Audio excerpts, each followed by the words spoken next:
Malaysia sekali lagi dikejutkan dengan kes pemandu mabuk yang melanggar orang awam sehingga mati. Apa yang lebih mengejutkan lagi ialah sebanyak 3 kes pemandu mabuk yang langgar orang awam sehingga mati berlaku dalam tempoh 1 minggu saja pada bulan Mei 2020.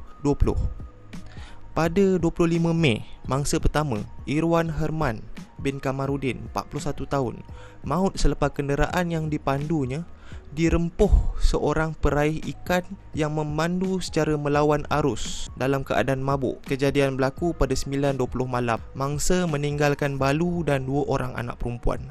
Bayangkan, sebuah keluarga kehilangan tempat bergantung hidup apabila si bapa mati, maut, dilanggar oleh pemandu mabuk yang memandu secara melawan arus. Mabuk, silap masuk jalan, lawan arus, langgar orang, mampus. Mangsa ni juga pekerja alam flora.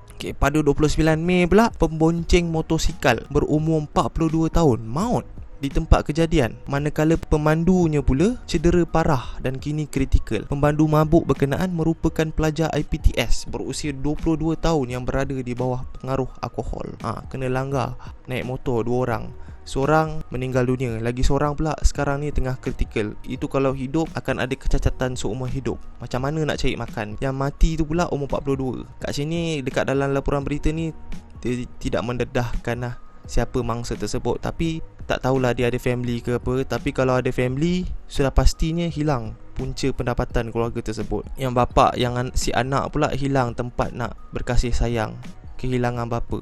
Pada 31 Mei, selang beberapa hari, Courier Food Panda Muhammad Zaili Muhammad, 44 tahun, dirempuh pemandu mabuk di Lebuh Raya Sultan Iskandar menghala ke ibu negara. Mangsa waktu itu sedang membawa pesanan makanan yang dibuat oleh isteri Allahyarham. Arwah meninggalkan 4 anak tiri berusia 7 hingga 15 tahun serta anak kandung berusia 6 tahun. Mulianya arwah ni kahwin dengan ibu tunggal yang ada 4 orang anak. Sekarang ni anak-anak dia kehilangan tempat bergantung. Isteri ni pula dalam laporan berita ni Harian Metro, saya hilang tempat bergantung. Isteri Muhammad Zaili, dia kata, saya tidak akan maafkan.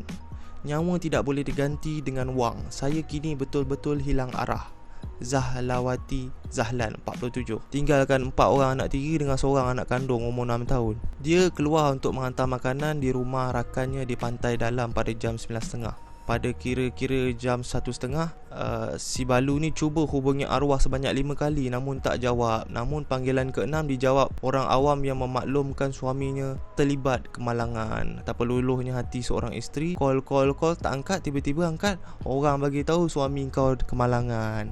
Motor suami ni pula diseret sejauh 2 km. Dah mabuk, dah panik, nak cuba lari, seret dengan motor-motor sekali. Ingin nak ingatkan kat sini ialah kes yang berlaku ni, 3 kes yang berlaku dalam masa seminggu, 25 Mei, 29 Mei dengan 31 Mei ni. Bukan tu je kes-kes yang berlaku melibatkan pemandu mabuk kat Malaysia ni. Dah banyak dah kes melibatkan pemandu mabuk.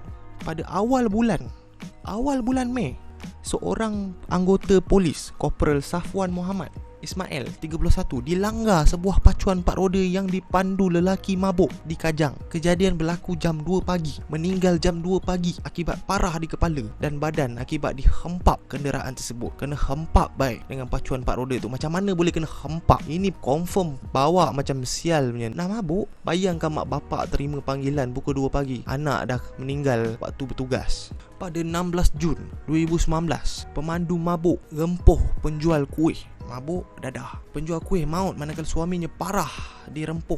Kereta dipercayai dipandu lelaki di bawah pengaruh alkohol dan ganja ketika berniaga di bahu jalan Bertam. Di sini pagi tadi, pagi pun mabuk. Suami Allahyarham Mat Sabri Daud, 44, cedera di kepala dan beberapa anggota badan. Cedera parah kat kepala dan badan. Tiba-tiba sedar, nurse bagi tahu, "Cik, ada berita sedih." Apa dia? Isteri cik dah meninggal dunia. Bayangkan betapa pedih. Pedih kat badan tu tak sakit, pedih dalam hati ni. Kedua-dua mereka tercampak sejauh 4 meter. 4 meter ke? Jauh tau 4 meter tu. Lagi kes, ada lagi. Ni kes pemandu mabuk langgar mangsa sehingga mati. Seorang jururawat, Siti Mastura Ahad, mati dilanggar pemandu mabuk ketika menaiki motor bersama suaminya Ni kena langgar. Pasangan kena langgar. Meninggal dunia di unit rawatan rapi. Suami cedera parah. Terima khabar sedih selepas sedar. 17 Januari 2020, awal tahun. Apa kesudahan ni? Kena langgar siang-siang. Yang kau pergi mabuk siang-siang buat apa? Aduh, masalah betul lah. Kau yang masih ingat lagi pekerja CIMB, staf CIMB baru sambut hari lahirnya yang ke-28. Maut selepas kereta dipandunya terbabit kemalangan berhampiran susur keluar Bandar Puteri Lebuh Raya Shah Alam, Kesas, Kelang awal pagi pada 17 November 2019. Cantik orangnya, sayang meninggal dunia sia-sia kena langgar dengan pemandu mabuk. Baru lepas celebrate birthday. Keretanya bukan main barai lagi. Kalau kau tengok kereta ni, ini bukan kena langgar 80 km sejam tau. Ini aku rasa mau dia bawa sampai 200 km sejam. Kereta Honda Jazz, bukan main cantik Honda Jazz tu kena langgar barai.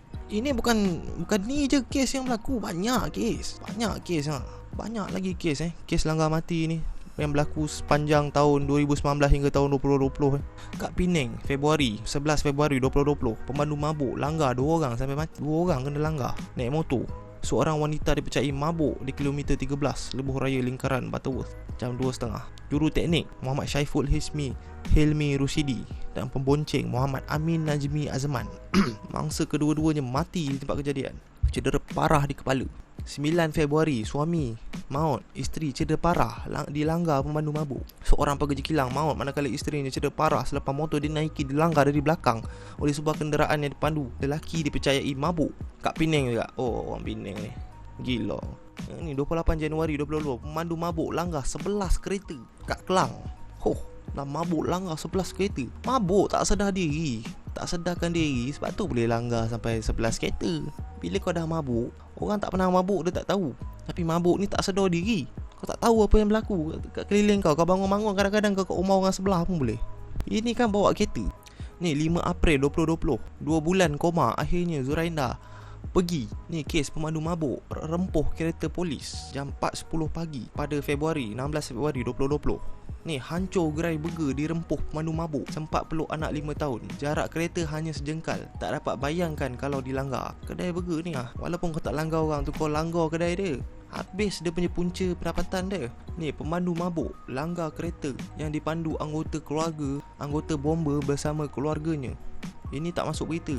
Diorang lapor kat Twitter. Ni orang kata ditulis oleh Media. Pemandu mabuk tu langgar kereta anggota bomba. Minta maaf sangat-sangat sebab kes berkenaan arak kat Malaysia ni sangat sensitif. Nanti Siti Kasim marah. Nanti ahli parlimen Miri Chong Chien Jin Anjing kata kita ni negara Taliban. Tak boleh ambil tindakan nak haramkan kedai sebenarnya daripada jual arak. Tak boleh lah nak kenakan cukai tinggi-tinggi dekat arak ni supaya tak ramai orang boleh mabuk. Minta maaf sangat-sangat kak. Negara kita ni memang pelik sikit ya. Undang-undang pasal arak ni tak boleh nak ditegakkan. Sebab bila kita sebut pasal arak, kita sebut pasal bangsa, kita sebut pasal agama. Pelik. Padahal arak ni sangat membahayakan untuk masyarakat, terutama sekali bab kesihatan. Orang minum arak ni ketagih.